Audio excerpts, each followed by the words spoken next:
My name is Mark Price Perry. I'm from Orlando, Florida. And I work at a company called BOT International, which is a small boutique company that helps organizations set up and manage their PMO.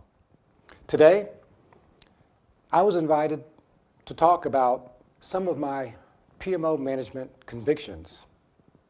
And quite frankly, I was invited to test some of the convictions of those that attended. You see, I have a set of PMO management convictions that's vastly different than what I see advocated and practiced within the community. And so today, that's what we talked about. Now, the main takeaways from my session was really just the foundational building blocks of PMO setup and management.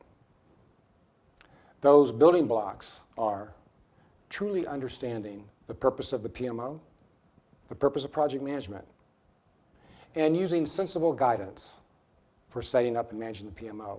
Now, while that might sound straightforward, in my experience, having worked with PMOs across 50 countries and 6 continents, I find that 9 out of 10 organizations do not know the purpose of the PMO. And I find that 9 out of 10 project managers, trained and certified, do not know the purpose of project management. I truly hope my session was received well, but it would be remiss if I didn't share. I also hope that my session was a splash of cold water in the face of every attendee. See, for the last 20 years, I've seen organizations make a mess of PMOs, advocating solutions before truly understanding the problem, continuing to put the cart before the horse.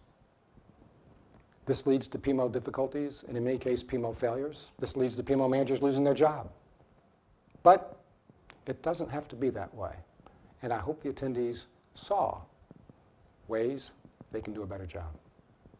Now, I fully expected that some of the people in attendance might have been a little bit irritated with some of my advisements and perspectives, and that's fair. I don't claim to have all the right answers.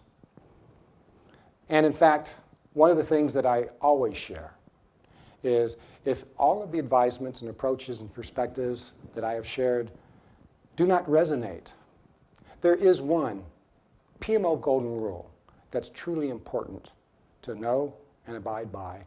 And if that PMO Golden Rule is adhered to, you will have a successful PMO.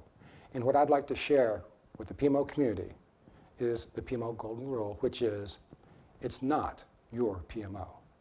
You need to stop promoting and advocating what you want to do.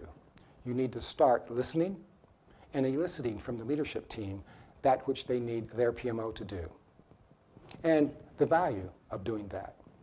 And if that is done, I believe that we'll have PMOs that will be successful at all levels, from the department, from the strategic, the high level, through the businesses, and in every nook and cranny where there's projects, there may be very well PMOs.